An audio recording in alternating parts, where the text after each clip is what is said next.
Hi hello friends, welcome to my channel. ನೀವೇನಾದರೂ ನಮ್ಮ channel first time ನೋಡ್ತಾ ಇದ್ದರೆ ಪ್ಲೀಸ್ ಚಾನಲ್ ಸಬ್ಸ್ಕ್ರೈಬ್ ಮಾಡಿಕೊಂಡು ಬೆಲ್ ಐಕಾನ ಕ್ಲಿಕ್ ಮಾಡಿ. ಬ್ರಹ್ಮಗಂಟು ಮುಂದಿನ ಸಂಚಿಕೆಯಲ್ಲಿ ಏನಾಗ್ತಿದೆ ಅಂತ ನೋಡೋಣ ಬನ್ನಿ. ಫೈನಲಿ ಇಲ್ಲಿ ದೀಪ ನಿರ್ಧಾರ ಮಾಡೇ ಬಿಟ್ಲು. ಹಸ್ಬೆಂಡ್ ಮನಸ್ಸಲ್ಲಿ ದೀಪ ಇದ್ದಾಳ ಇಲ್ಲ ದಿಶಾ ಇದ್ದಾಳ, ಹಸ್ಬೆಂಡು ಗುಣಕ್ಕೆ ಇಲ್ಲ ಸೌಂದರ್ಯಕ್ಕೆ ಯಾವುದಕ್ಕೆ ಒಂದು ಆದ್ಯತೆ ಕೊಡ್ತಾರೆ ಅಂತ ತಿಳ್ಕೊಳ್ಳೋಕ್ಕೆ ಇಲ್ಲಿ ದೀಪ ಒಂದು ಹೆಜ್ಜೆ ಮುಂದೆ ಇಟ್ಬಿಟ್ಟು ಇನ್ನು ಆಫೀಸ್ಗೆ ಬಂದಿರ್ತಾಳೆ. ಇಲ್ಲಿ ಸೌಂದರ್ಯ ಕೂಡ ಅದೇ ನಡೆಸ್ತಾ ಇರ್ತಾಳೆ. ಆದಷ್ಟು ಬೇಗ ಆ ದೀಪನ ಮನೆಯಿಂದ ಆಚೆ ಆಗಬೇಕು. ದಿಶಾನೇ ನಮ್ಮ ಮನೆಗೆ ಪರ್ಫೆಕ್ಟ್ ಜೋಡಿ, ಇನ್ನು ಚಿರು ಮತ್ತು ದಿಶಾ ಒಳ್ಳೆ ಪೇರು ಅಂತಂದ್ಬಿಟ್ಟು ಖುಷಿಯಿಂದ ಇಲ್ಲಿ ಚಿರುನ ಒಪ್ಪಿಗೆ ಕೇಳಿರ್ತಾಳೆ. ಆಗ ಆಲ್ರೆಡಿ ಸೌಂದರ್ಯ ಎಲ್ಲ ಏರ್ಪಾಟು ಮಾಡಿರ್ತಾಳೆ. ದಿಶಾನ ಕರೆದ್ಬಿಟ್ಟು, ದಿಶಾ ನಿನಗೆ ಚಿರು ಬಗ್ಗೆ ಏನು ಅನಿಸುತ್ತೆ ಅಂದ್ಬಿಟ್ಟು ಕೇಳ್ತಾ ಇರ್ತಾಳೆ. ಏನು ಚಿರು ಬಗ್ಗೆನಾ? ಏನು ಗುಡ್ ಬಾಯ್, ಆಲ್ರೆಡಿ ಮದುವೆ ಆಗಿದೆ ಹಾಗೆ ಹೇಗೆ ಅಂತಿದ್ರೆ, ಅಯ್ಯೋ ಮದುವೆ ಬಿಡು, ನಿನಗೆ ಅವನ ಮೇಲೆ ಏನು ಫೀಲಿಂಗ್ ಇಲ್ವಾ ಅಂತಿದ್ರೆ, ಅಯ್ಯೋ ಅದೇಗೆ ಆಗುತ್ತೆ, ಅವ್ರಿಗೆ ಏನು ತಿಂದಿದ್ದಾರೆ, ದೀಪ ಅವ್ರ ಬಗ್ಗೆ ಕೇಳಬೇಕಲ್ವ ನೀವು ಅಂದ್ಬಿಟ್ಟು ಅಂತಾರೆ. ಅಯ್ಯೋ ಅದು ಬಲವಂತ ಮದುವೆ, ಚಿರುಗೆ ಈ ಮದುವೆ ಇಷ್ಟನೇ ಇಲ್ಲ, ಇನ್ನು ಅವಳು ಕಂಡ್ರಂತೂ ಒಂಚೂರೂ ಇಷ್ಟ ಇಲ್ಲ ಆಗುತ್ತಾ, ಅದಕ್ಕೆ ನಿನ್ನ ಫೀಲಿಂಗ್ಸ್ ಏನಿದೆ ಎಲ್ಲ ಚಿರು ಹತ್ರ ಹೇಳ್ಕೊಬಿಡು. ನಾನು ಆಲ್ರೆಡಿ ಸ್ಟೇಜ್ ಎಲ್ಲ ರೆಡಿ ಮಾಡಿದ್ದೀನಿ, ತಗೋ ಈ ಸೀರೆ ತುಂಬ ಚೆನ್ನಾಗಿ ಕಾಣಿಸುತ್ತೆ ನಿನಗೆ ಅಂದ್ಬಿಟ್ಟು ಅಂತ ಇರ್ತಾಳೆ ಸೌಂದರ್ಯ. ಸರಿ ಆಯಿತು ಅಂದ್ಬಿಟ್ಟು ಇನ್ನು ದೀಪ ಕೂಡ ನನ್ನ ಮನಸ್ಸಲ್ಲಿ ಕೂಡ ಇದೆ ಸೌಂದರ್ಯ ಮೇಡಮು ಇದನ್ನೇ ಮಾಡ್ತಾ ಇದ್ದಾರೆ, ಒಂದು ಹೆಜ್ಜೆ ಮುಂದೆ ಇಟ್ಟಿದ್ದೀನಿ ಆಲ್ರೆಡಿ, ನಾನು ಹಸ್ಬೆಂಡಿಗೆ ಪ್ರಪೋಸ್ ಮಾಡೇ ಬಿಡ್ತೀನಿ ಅಂದ್ಬಿಟ್ಟು ದೀಪ ದಿಶಾ ಆಗಿ ಆ ಸೀರೆ ಎಲ್ಲ ಹಾಕ್ಕೊಂಬರ್ತಾಳೆ. ಇನ್ನು ಸೌಂದರ್ಯ ಸ್ಟೇಜೆಲ್ಲ ರೆಡಿ ಮಾಡಿರ್ತಾಳೆ. ಚಿರುನು ಕೂಡ ಆಲ್ರೆಡಿ ಆ ಸ್ಟೇಜ್ಗೆ ಕಳಿಸಿರ್ತಾಳೆ. ಏನಿದು ಅದಕ್ಕೆ ಇಷ್ಟೆಲ್ಲ ಅರೇಂಜ್ ಮಾಡಿದ್ದಾರೆ, ಏನಿರ್ಬೋದು ಅಂದ್ಬಿಟ್ಟು ಕ್ಯೂರಿಯಾಸಿಟಿ ಇರುತ್ತೆ. ಇನ್ನು ಇಲ್ಲಿ ದೀಪ ದಿಶಾ ಆಗಿಬಿಟ್ಟು ಫುಲ್ ಗ್ರ್ಯಾಂಡಾಗಿ ರೆಡಿಯಾಗಿ ಕೈಯಲ್ಲಿ ಬೊಕ್ಕೆ ಬೇರೆ ಕಳಿಸಿರ್ತಾರೆ. ಬೊಕ್ಕೆ ತೊಗೊಂಡು ಬರ್ತಾ ಇರ್ತಾಳೆ. ಏನು ದಿಶಾ ಅವರೇ, ವಾಟ್ ಎ ಸರ್ಪ್ರೈಸ್, ಏನಿದು ನಮ್ಮ ಅದಕ್ಕೆ ಏನೋ ಪ್ಲ್ಯಾನ್ ಮಾಡಿದ್ದೀನಿ ಅಂತ ಹೇಳಿದ್ರು, ಏನು ಪ್ಲ್ಯಾನು ಅಂದ್ಬಿಟ್ಟು ಕೇಳ್ತಾ ಇದ್ರೆ, ಅದು ನಾನು ನಿಮ್ಮ ಹತ್ರ ಒಂದು ವಿಚಾರದ ಬಗ್ಗೆ ಮಾತಾಡಬೇಕಾಗಿತ್ತು ಅಂದ್ಬಿಟ್ಟು ದಿಶಾ ಅಂತಾಳೆ. ವೈ ನಾಟ್, ಏನು ಹೇಳಿ ಅಂದ್ಬಿಟ್ಟು ಈ ಚಿರು ಅಂತಿದ್ರೆ, ಅದು ನಾನು ನಿಮ್ಮ ಜೊತೆ ಜೀವನ ಮಾಡ್ಬೇಕು ಅಂದ್ಕೊಂಡಿದ್ದೀನಿ, ವಿಲ್ ವಿ ಮ್ಯಾರಿ ಯು ಅಂದ್ಬಿಟ್ಟು ಅಂತ ಇರ್ತಾರೆ ದಿಶಾ. ಆಗ ಚಿರು ಹೌದಾ ಅಂತಂದ್ಬಿಟ್ಟು ಖುಷಿಯಿಂದ ಅವಳು ಕೊಡೋ ಬೊಕ್ಕೆನ ಇಸ್ಕೊಂಡೇ ಬಿಡ್ತಾನೆ. ಇದರಿಂದ ನನಗೂ ಕೂಡ ಇಷ್ಟ ನೀವು ಅಂದ್ಬಿಟ್ಟು ಚಿರು ಅಂತಿದ್ರೆ, ದೀಪ ಆಗಿಬಿಟ್ಟು ಎದೆ ಬಡ್ದಂಗೆ ಆಗುತ್ತೆ ದಿಶಾಗೆ.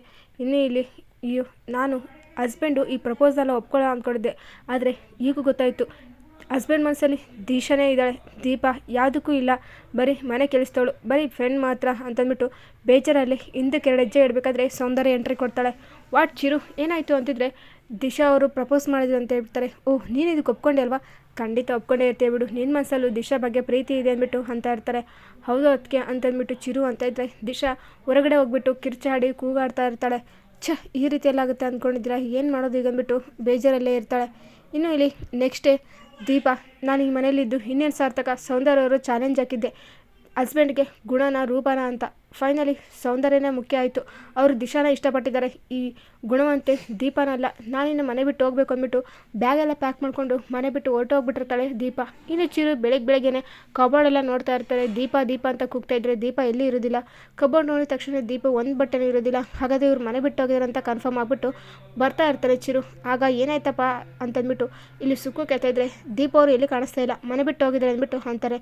ಏನೋ ಹೌದಾ ಅಂತಂದ್ಬಿಟ್ಟು ಒಳ್ಳೇದಾಯಿತು ಅಂದ್ಬಿಟ್ಟು ಖುಷಿ ಪಡ್ತಾ ಇರ್ತಾಳೆ ಇಲ್ಲಿ ಸುಕ್ಕು. ಆಗ ಸೌಂದರ್ಯ ಈ ವಿಚಾರ ಹೇಳ್ತಾಳೆ ಸುಕ್ಕು, ನೋಡಮ್ಮ ಆ ದೀಪ ಮನೆ ಬಿಟ್ಟು ಹೊರಟೋಗಿದ್ದಾಳೆ, ಅಂತೂ ಇಂತೂ ಚಾಲೆಂಜಲ್ಲಿ ನೀನೇ ಗೆದ್ಬಿಟ್ಟೆ ಬಿಡು ಅಂದ್ಬಿಟ್ಟು ಅಂತ ಇರ್ತಾರೆ. ಏನೋ ಹೌದಾ, ಹಾಗಾದರೆ ಈ ಸೌಂದರ್ಯ ಅಂದರೆ ಏನು ಅಂತ ಗೊತ್ತಾಯ್ತಾ ತಾಕತ್ತು ಅಂದ್ಬಿಟ್ಟು ಇಲ್ಲಿ ಕೇಳ್ತಾ ಇದ್ರೆ, ಅದು ಬಿಡಮ್ಮ, ಈಗ ದೀಪ ನೋಡಿಕೊಂಡು ಆ ಚಿರು ಬೀದಿ ಅಲಿತಾ ಇದ್ದಾನೆ, ಮೊದಲು ಅದನ್ನು ತಡಿ ನೀನು ಅಂತಿದ್ರೆ, ಸರಿ ಈಗಲೇ ಹೊಡ್ತೀನಿ ಅಂದ್ಬಿಟ್ಟು ಇಲ್ಲಿ ಸೌಂದರ್ಯ ಬರ್ತಾಳೆ. ಇಲ್ಲಿ ಎಲ್ಲ ಬೀದಿ ಕೂಡ ದೀಪ ಅಂದ್ಬಿಟ್ಟು ಕೂಗಿ ಕಿರ್ಚಾಡಿ ಕೇಳ್ತಾ ಇರ್ತಾರೆ ಚಿರು. ಅಷ್ಟರಲ್ಲಿ ಸೌಂದರ್ಯ ಬರ್ತಾಳೆ. ಯಾಕೆ ಏನಾಯಿತು, ಅಲ್ಲ ಆ ದೀಪನ ಯಾಕೆ ಹುಡುಕ್ತಾ ಇದೆಯಾ, ಅವಳೊಂದು ವೇಸ್ಟ್ ಚಾಪ್ಟರ್ ಅಂತ ಬಿಟ್ಬಿಡು, ಅದು ಆಲ್ರೆಡಿ ಮುಗಿದೋಗಿದ್ದಾರೆ ಅಧ್ಯಾಯ, ನೀನೀಗ ದಿಶಾ ಬಗ್ಗೆ ಯೋಚನೆ ಮಾಡಬೇಕು, ಈ ಹೊಸ ಜೀವನ ಶುರು ಮಾಡಬೇಕು ಅಂದ್ಬಿಟ್ಟು ಅಂತ ಇರ್ತಾರೆ ಸೌಂದರ್ಯ.